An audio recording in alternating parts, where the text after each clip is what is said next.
Afternoon. I'm Kezaiah Ashrielle, Valdez from the section of DSU 1-12, and my assigned topic is the limitations on the means and methods of warfare.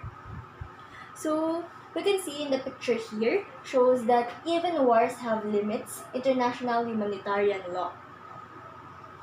But first, let me discuss what's the meaning of warfare. Warfare. In this photo over here, we can see modern warfare, which shows soldiers with guns. And this photo over here shows the tribes. And this shows the historical warfare. So what is warfare? Warfare is generally understood to be controlled and systematic waging of armed conflict between sovereign nations or states, using military might and strategy, until one opponent is defeated on the field or sues for peace in the face of inevitable destruction or greater loss of human life. Warfare has been part of the human condition throughout recorded history and invariably results from the tribe mentality inherent in human communities, and their fear or mistrust of another different tribe as manifested in the people or another region, culture, or religion. So, one common example of warfare is war between the government and the rebels. So, let us proceed to the means of the warfare. So, these are the examples of the warfare. The first photo here is the anti-personnel munition or anti-personnel mines, the cluster munitions, and the chemical weapons used in warfare.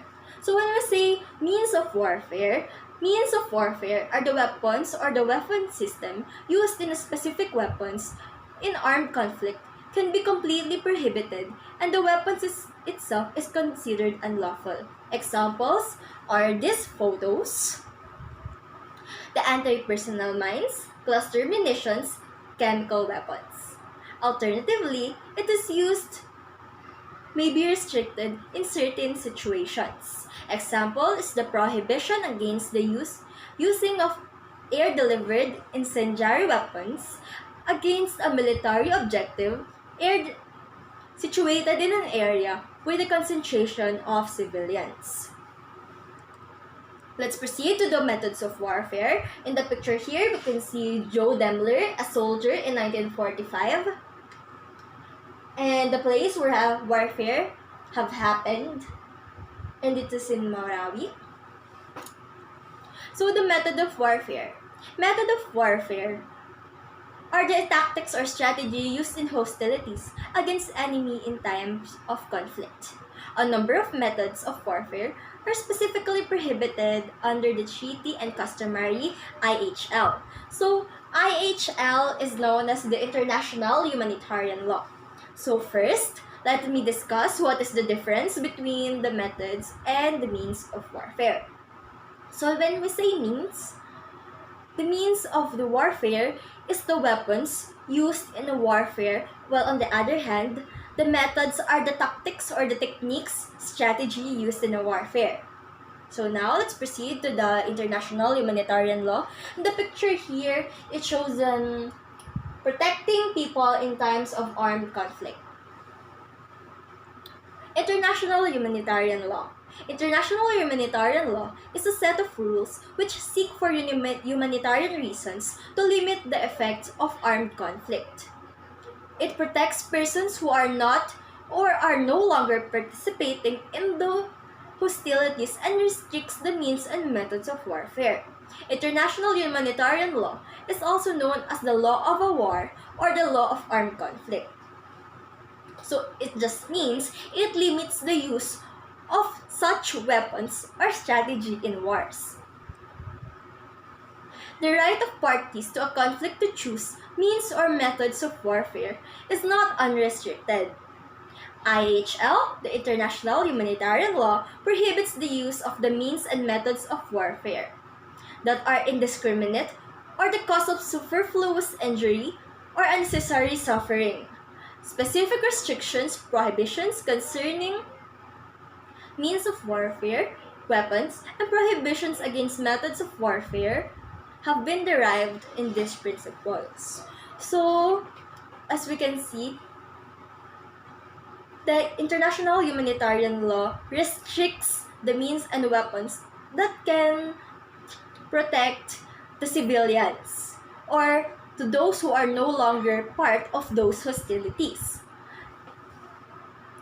It protects or they protect persons like Joe Demler, who was a part of war, who was starved and almost starved to death. So third, we will discuss the international humanitarian law that prohibits all the means and methods of warfare, which these are the prohibitions of and why it prohibits the means and methods of warfare. So first is the fail to discriminate between those taking part in the fighting and those such as civilians who are not in the purpose of being to protect the civilian population, individual civilians, and civilian properties. So the first is to protect the civilians, especially because they are not or they don't belong, because they are just civilians and they protect them so they will not destroy their property, just like in Marawi. So second is to cause superfluous injury or unnecessary suffering, like Joe Demler. Third is to cause severe or long-term damage to the environment, just like what happened in Marawi. Humanitarian law has therefore banned the use of many weapons, including explosive bullets, chemicals, and biological weapons, blinding laser weapons, and anti-personnel mines.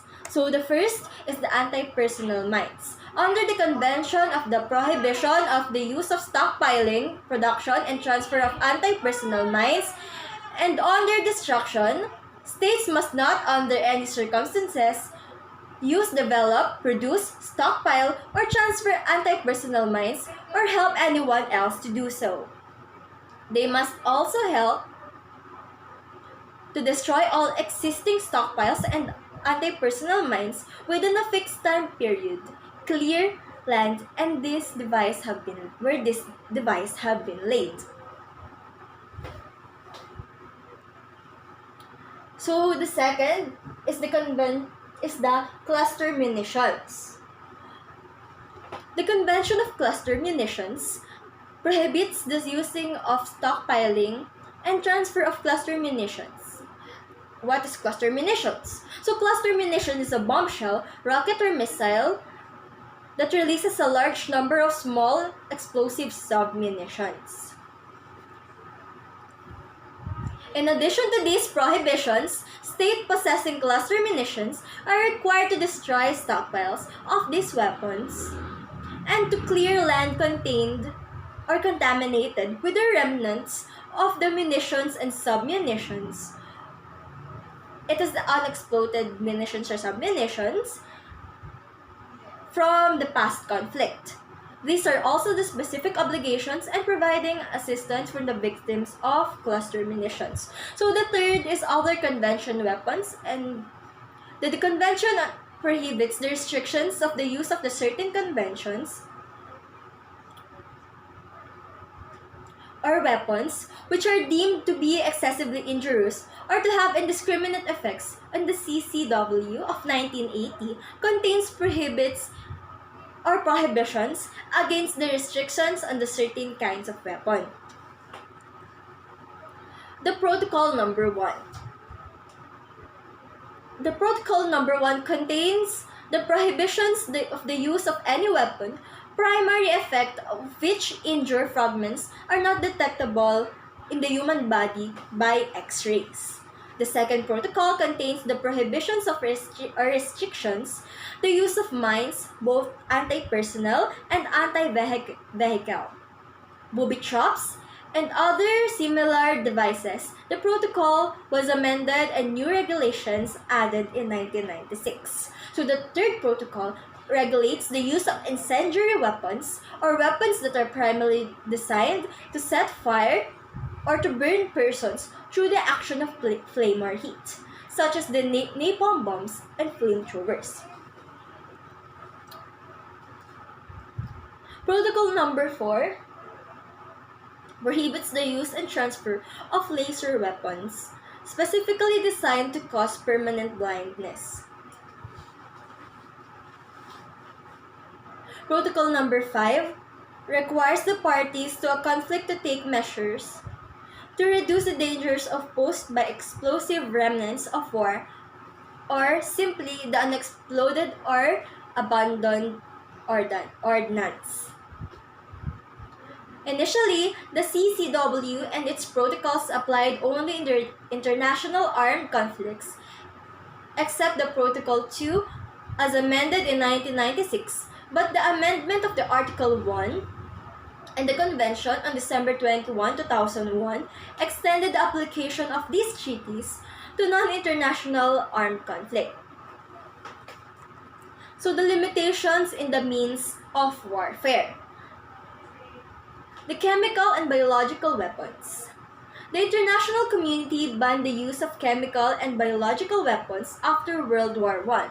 The use of 1925 Protocol for the prohibition of the use of asphyxiating, poisonous, or other gases, and of bacteriological methods of warfare.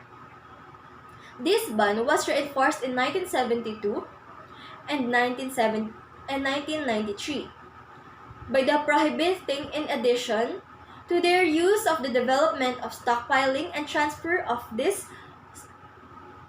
weapons and requiring that stockpiles be destroyed. The Chemical Weapons Convention also prohibits the use of non-control agents such as tear gas as a method of warfare. Nuclear weapons. Nuclear weapons. There is no comprehensive or universal ban on the clear use of nuclear weapons.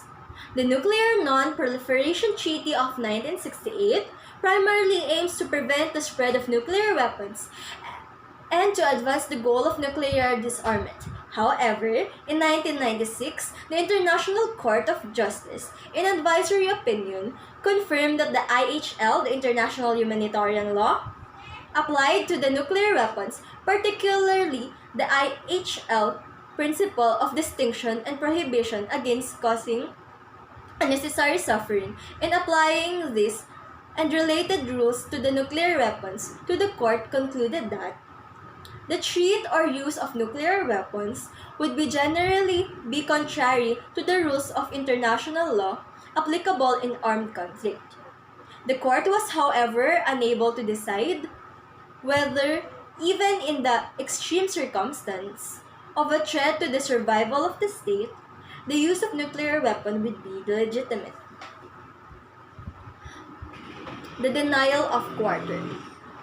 Ordering that no quarter will be given and threatening an adversary therewith or conducting hostilities on the basis is prohibited. An adversary's forces must be given an opportunity to surrender and be taken as prisoner. Wounded soldiers must be respected and protected. So, what happened to Joe Demmler was one of the reasons why it is prohibited, just like in the denial quarter. The limitations in the methods of warfare. Pillage. The forcible seizure of private property by an invading conquering armies from the enemy's subject is prohibited. Like the Marawi. Yeah. The image is because of the brightness. You cannot see. So, perfidy. Killing, injury, or capturing an adversary by resort to perfidy is prohibited. Article 3 of the Additional Protocol 1 defines perfidy as the act inviting the confidence of an adversary to acquire the protection under the rules of international law applicable in the conflict with the intent to betray that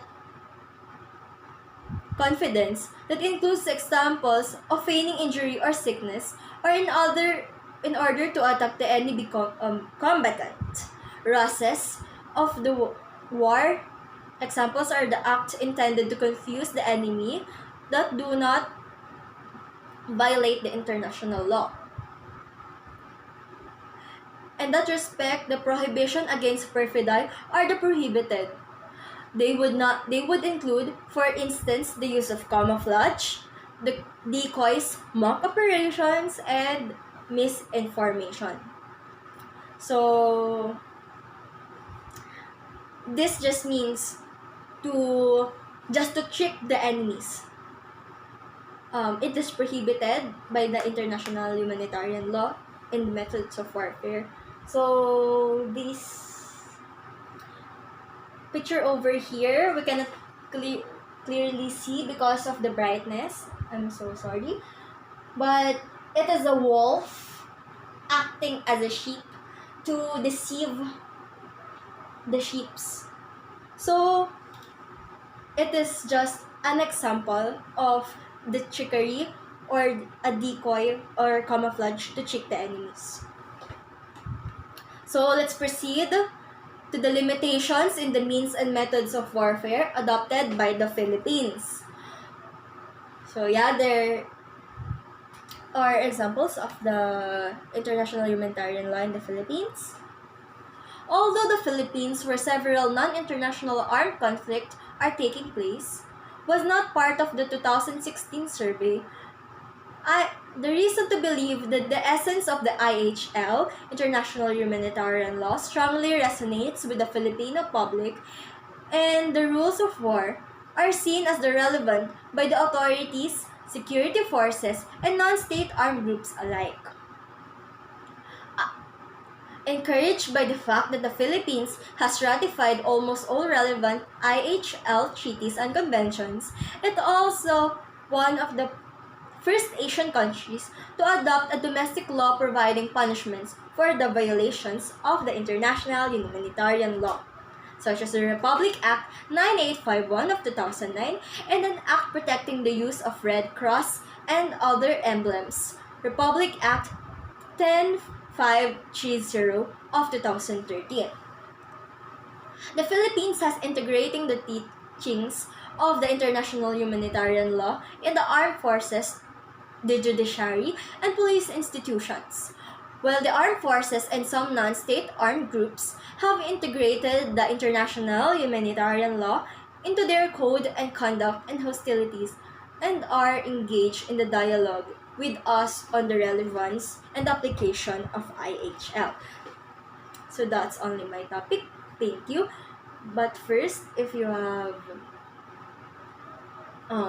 I will discuss again what is the difference of the means and methods of warfare. So the difference on the means and methods of warfare is simply that the means are the weapons used in a war and the methods are the tactics or strategy used in a warfare.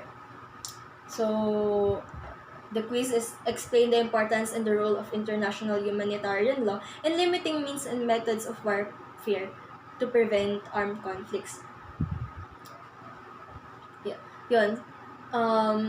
Because we're not able to do such quiz, I'll just explain what is the importance for me.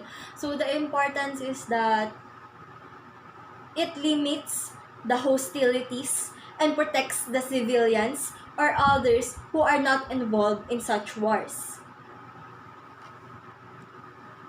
So even wars have limits. This is connected to the first picture showed in the first slide of my report. Even wars have limits. Never doubt that a small group of thoughtful, committed people can change the world. Indeed, it is the only thing that ever has. By Margaret Mead. So thank you. That's my report.